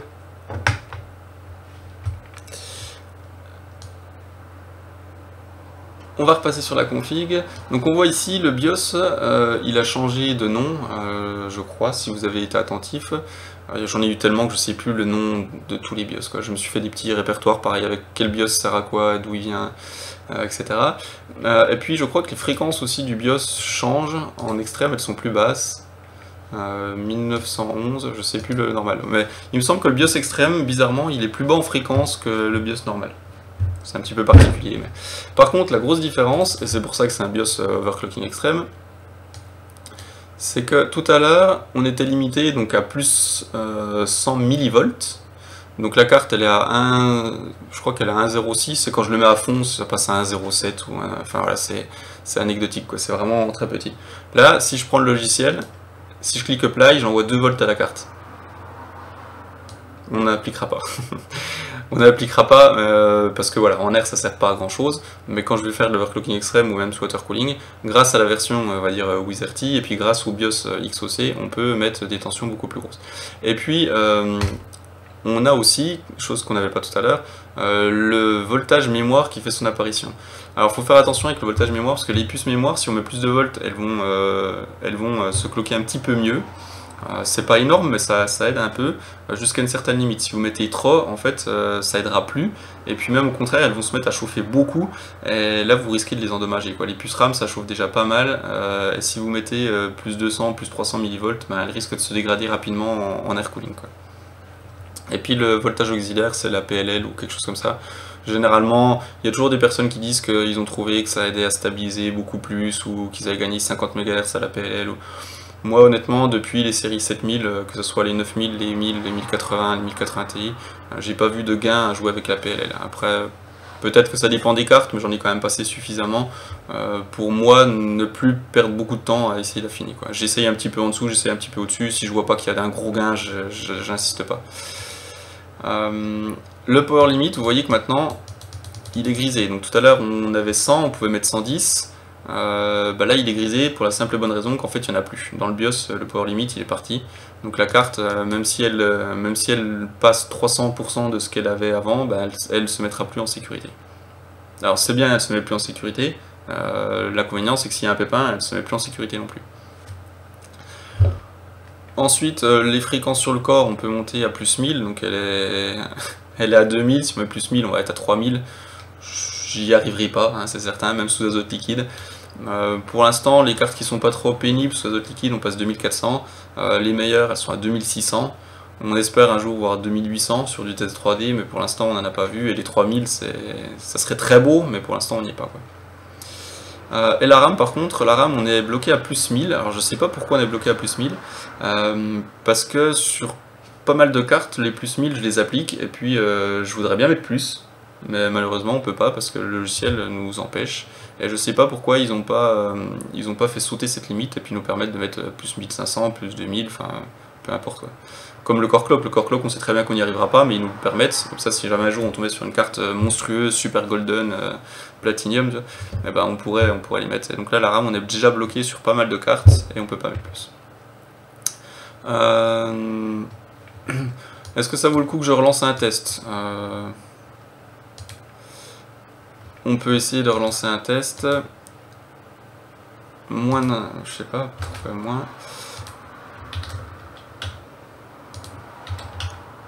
Alors je vais regarder un petit peu ce que donnent les fréquences, que vu que la fréquence de base n'est pas la même, si je mets plus 50, je tombe pas au même endroit. Donc là je vais mettre plus 130.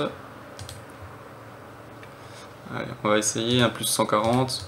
Alors plus 140, faut bien garder à l'esprit, un plus 140 c'est un offset, mais un offset qui est basé sur une valeur qui change. Donc dites-vous pas tout à l'heure on était bloqué à plus 70 avec le BIOS normal, là il met plus 140, le BIOS LN2 il est magique. Non, c'est parce que plus 70 à partir de 2000, et puis il y en a un c'est plus 140 à partir de, je sais pas, 1900 et quelques. Donc au final ça donnera la même chose.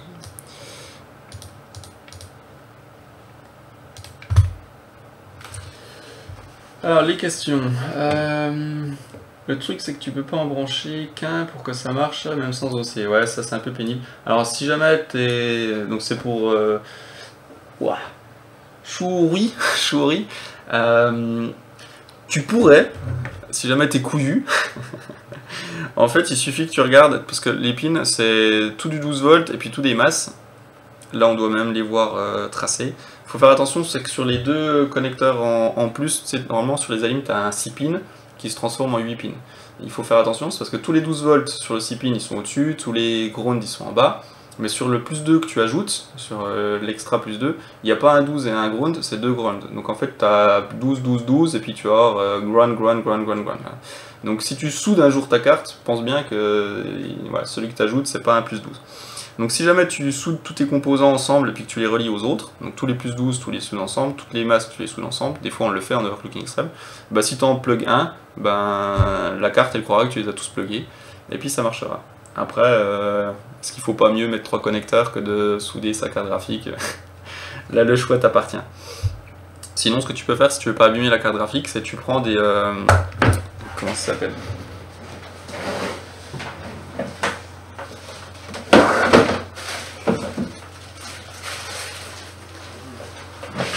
Bon, je sais pas si j'en ai dans ce sachet là.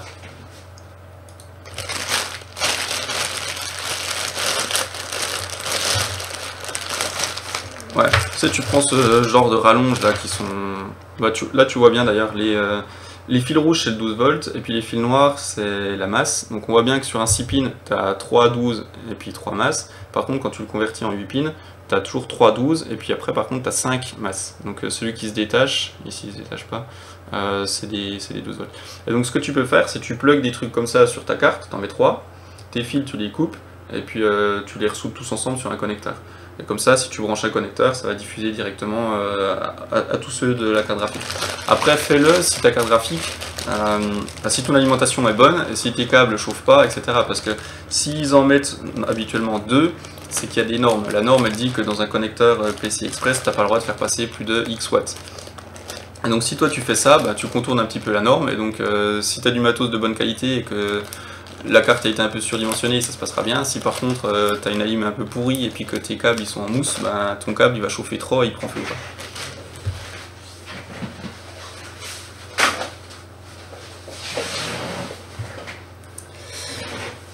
Wizardy, c'est dangereux, il y a des condos, des résistances, un transfo et des petits trucs, et je peux pas séparer la carte.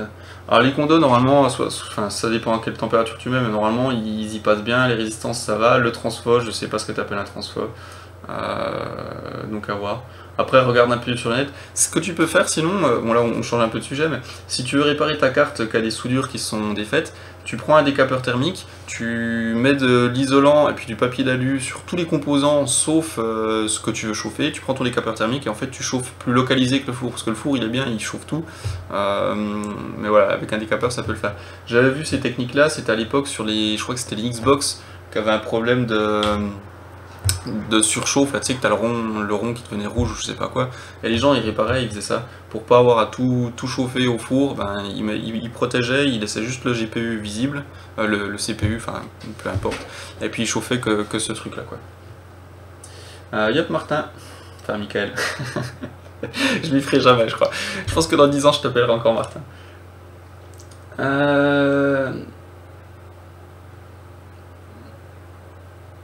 T'as pas de fer à souder, j'essaye de trouver une solution, j'ai pas envie de regretter dans un futur.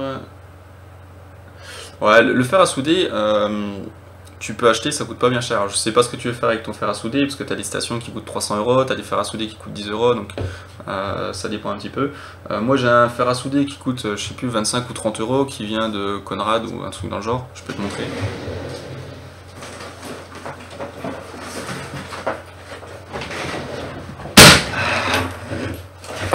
On tombera pas plus bas.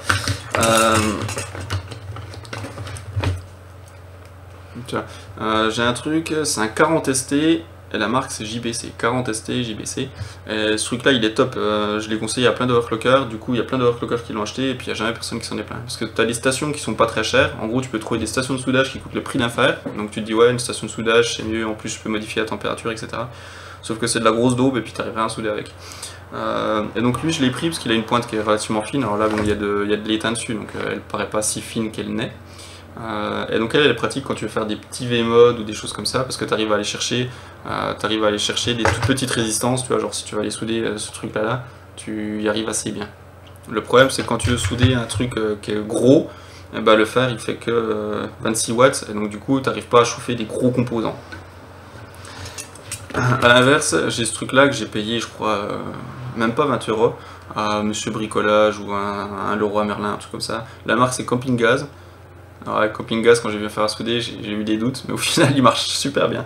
Lui il fait 80 watts, et quand tu vois la taille de la panne, donc du truc pour souder, tu comprends clairement qu'il joue pas dans la même catégorie, quoi.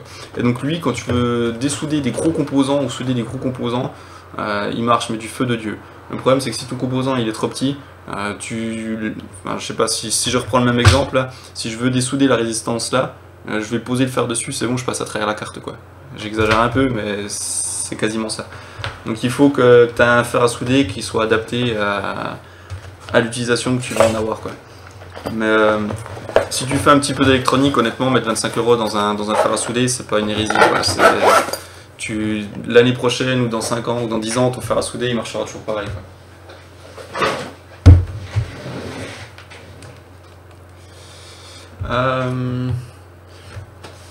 Le test a fini. Alors qu'est-ce qu'on a fait comme test? Je vous avoue que comme je parle, je sais même plus ce que je lance comme test.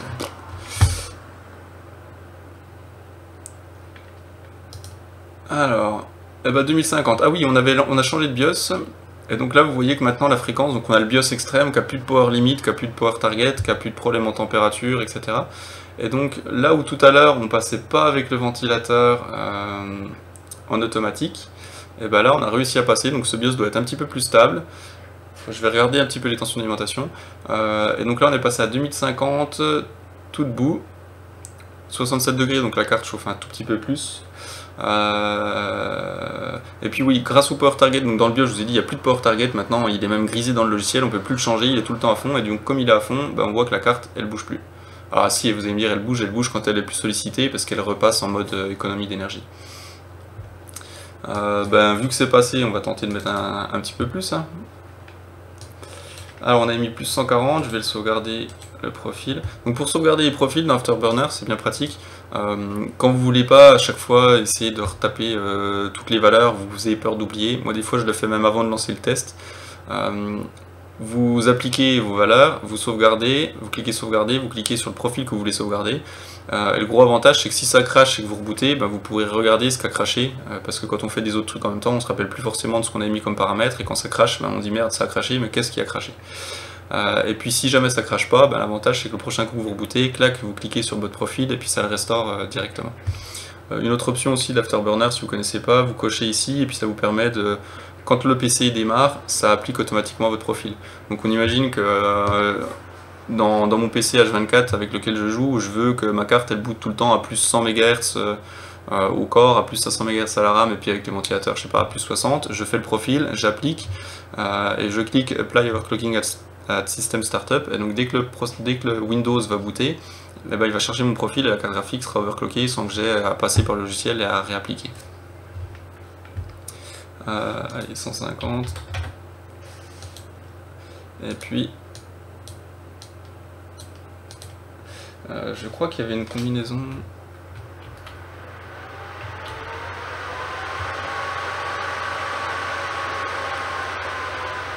Il y a les ventilateurs qui s'excitent, je sais pas si vous les entendez depuis chez vous.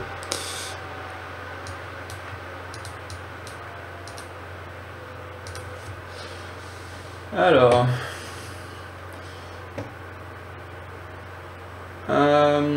qu'est-ce que vous avez dit? Go acheter un fer à souder à 25 €, ouais, prends un fer à souder. Alors, achète pas, encore une fois, il faut mieux un bon fer à souder, mais qui n'ait pas une station, etc., qui soit autonome et qui marche bien avec une bonne panne que tu peux remplacer, qui peut avoir une panne fine, etc., qu'une grosse station qui est pas chère et que ça soit de l'ado. C'est la marque de mon barbecue, ouais. Il y en a aussi Camping Gaz. T'as aussi Weller qui font des barbecues et qui font des super stations de soudage. Mais bon, la station de soudage c'est 200-300 €, donc bon, à part si tu as une utilisation professionnelle, ça vaut pas forcément le coup. Moi je suis en électromécanique, le pire c'est que pour l'école je dois acheter un fer à souder, j'en avais un mais il est cassé, bah c'est ballot. C'est ballot. Bah si tu dois en acheter un, ça fera coup double, hein. Quand tu en as marre des V-Mode, tu peux te lancer dans la création avec le matos. Ah ouais, c'est ça. Ma femme faisait un moment du scrapbooking et puis je sais plus quoi, c'est vrai qu'elle venait tout le temps piquer mon matos. Et mes petites pinces, mes trucs comme ça pour choper. Faire gaffe, et après quand tu le cherches, elle dit non, non, c'est pas moi. Ah, c'est ça. Alors, Lulu qui a une question, c'est normal qu'une 980 Ti soit 50 degrés en idle? Eh ben, je sais pas, ça dépend de la température qu'il fait chez toi. Toi, si chez toi il fait 35 degrés, ben, si elle a 50 degrés, au final elle est qu'à plus 15, on va dire, en offset. Et donc ça veut dire que s'il faisait 20 degrés chez toi avec plus 15 d'offset, elle sera à 35. Je te dirais que 35 degrés un GPU, c'est pas méchant. Si par contre chez toi il fait 10 degrés et puis que la carte est à 50, ça fait un offset de plus 40 et là ça fait beaucoup. Après, est-ce que tu as passé sur un BIOS XOC et qu'il tourne tout le temps à plein pot? Est-ce que tu as forcé les fréquences 3D? Est-ce que ton radiateur il est plein de poussière? Est-ce que tu as changé la pâte thermique? Est-ce que, enfin, tu vois, il faudra avoir un peu plus d'infos pour te répondre. Mais 50 degrés en idle, ça peut être haut si ta température ambiante dans ton boîtier quoi, est pas trop haute, ça fait quand même pas mal.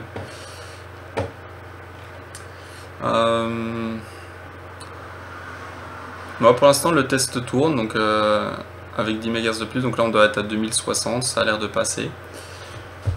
Qu'est-ce que je vais pouvoir vous raconter de plus sur ces Lightning? Si vous avez des questions, c'est le moment, parce que là je commence à plus savoir ce que j'ai pas dit. Bon, si ça vous intéresse, je vais regarder ce qu'elles ont toutes pareilles. Ça a l'air. Niveau des connectiques, si jamais ça vous intéresse, que vous avez plein d'écrans à brancher, à l'œil comme ça, d'après la caméra, je dirais que ça doit être du DVI. Il doit y avoir 2 HDMI de ce côté-là, puis ça doit être 2 DisplayPort. Il n'y a pas de spécification. Alors le DVI c'est du DVI-D. Donc DVI-D, bon après je pense pas que vous jouiez avec une 1080 Ti Lightning sur un écran VGA, mais les DVI-D vous pouvez pas vous brancher de sortie analogique il me semble. Donc voilà, si vous avez un écran VGA et que vous achetez une carte graphique à 1000 €, ben vous allez devoir avoir un écran avec une sortie numérique. Ouais, c'est ça, si elle est dans un boîtier, ça peut vite fréquence stock en changeant la pâte. Peut-être que tu as mal mis la pâte, que tu n'en as pas mis assez, ou si c'est une carte qui a des caloducs en contact direct, il faut mettre beaucoup de pâte parce que sinon tu as un mauvais contact. Et des fois, quand tu la remontes un petit peu de biais. Tu vois, genre si tu as serré les vis que d'un côté, quand tu serres comme ça, et en fait toute ta pâte thermique elle est chassée, et il y a un endroit qu'elle n'a pas. Donc si tu as changé la pâte thermique et que tu vois que c'est pas bon, essaie de la redémonter et regarde si la pâte elle est bien appliquée. Tu vois, genre sur celle-là, bon, c'est pas moi qui l'ai montée, hein, elle était comme ça d'origine. Tu vois que la pâte thermique elle recouvrait bien tout le GPU, tu en as bien partout. Et puis si je prends le RAD,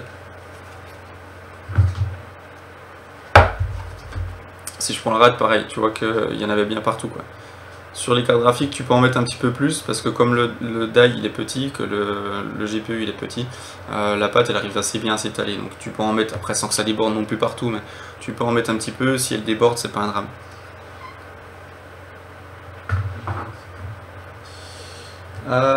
Tu attends la concurrente, la Matrix Platinum, je pense pas qu'il y aura de Matrix, enfin elle n'existe pas encore si la Matrix. J'ai vu qu'il y avait des Strix, j'ai vu qu'il y avait des Poséidon, et je pense que s'il y avait dû avoir une Matrix, elle serait déjà sortie. Ou alors je l'ai juste pas vu passer. Hein. Mais, le truc c'est que c'est des cartes, ce genre de cartes, les Lightning, les Matrix, ça coûte assez cher à développer parce que développer un PCB ça prend quand même pas mal de temps, il faut fabriquer, il faut faire des chaînes de montage pour des PCB spécifiques, les composants qui sont dessus sont plus chers parce qu'ils sont plus haut de gamme, ils sont plus chers parce qu'il y en a plus, ils sont plus nombreux, et le problème c'est que sur des GPU comme ceux-ci, où augmenter la tension d'alimentation ça aide pas, eh ben, je vais pas dire que les cartes elles servent à rien, mais elles servent quand même beaucoup moins qu'à une certaine époque. Quand tu avais des cartes graphiques qui avec 1,2 volts prenaient plus, qui avec 1,3 volts prenaient plus, qui avec 1,4 volts prenaient plus, etc. Avoir un PCB qui était très costaud, ben, c'était très positif parce que du coup tu pouvais mettre plus de tension d'alimentation, tu pouvais monter tes fréquences, overclocker plus, tu avais une carte plus stable, et donc c'était intéressant. Maintenant il y a des cartes où si tu n'as pas un refroidissement démoniaque, le fait de mettre plus de volts, ben en fait ça pénalise la fréquence, donc à ce moment-là, ça sert à rien d'avoir une carte avec 14 étages d'alimentation si de toute façon tu y touches pas. Sans non plus tomber à l'opposé, prendre une carte qui a des étages d'alimentation en mousse, c'est que dès que tu la sollicites, les VRM ils sont à 200 degrés, c'est pas le but non plus. Mais je pense que c'est pour ça voilà, qu'il n'y a pas encore de Matrix. C'est peut-être que voilà, juste que sur ce GPU, c'est pas nécessaire de développer une carte, sachant que la Strix est déjà suffisamment équipée, je pense. Et voilà, ils se sont dit qu'il n'y avait pas besoin.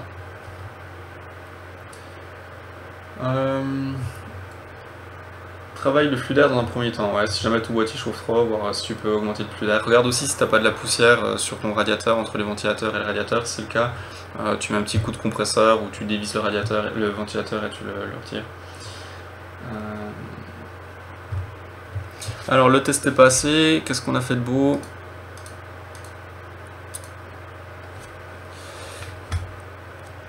Le test est passé et maintenant on est à...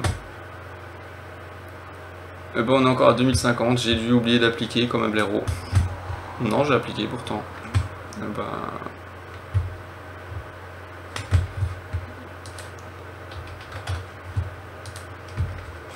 Ah là, je sais pas, plus 140 ça donne 2050, et plus 150 ça donne 2050, donc là... Donc on va pas faire tous les steps, on va relancer direct à 170, ça va pas durer longtemps comme ça, hop.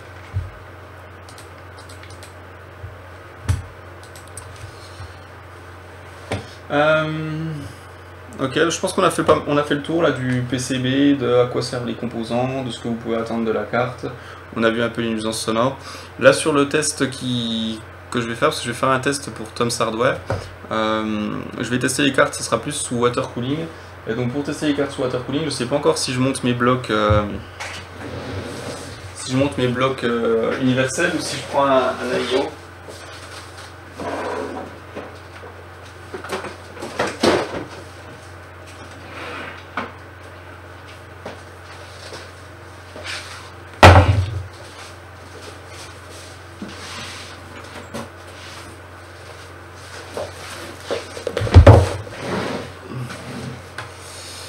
Alors pour tester, j'ai ce truc là qui marche plutôt pas mal. Un IO Arctic Cooling, je l'avais déjà fait, il s'appelle Accélero Hybride 3 140. Et hop, un petit BSOD. Et donc il y a une backplate qu'on met derrière la carte, il y a le water block avec la pompe qui est devant, et puis il y a le rad, je sais pas, 140 je pense, oui 140, avec le ventilo. Et ça marche plutôt pas mal. Je n'ai pas testé sur les 1080 Ti, mais j'avais testé sur les 980, sur les 1080. Je vais pas dire c'est bluffant, mais pas loin quoi. C'est petit, c'est compact, et ça fait vraiment bien le taf quoi. Plutôt que d'avoir un rad qui est monstrueux, ce truc là ça marche bien. Et puis sinon j'ai des blocs,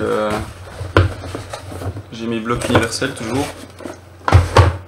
Et donc l'avantage du bloc universel, bon, c'est qu'il se monte partout, c'est qu'il doit pouvoir passer, ouais, il doit pouvoir passer avec la backplate, donc ça sera très facile à monter.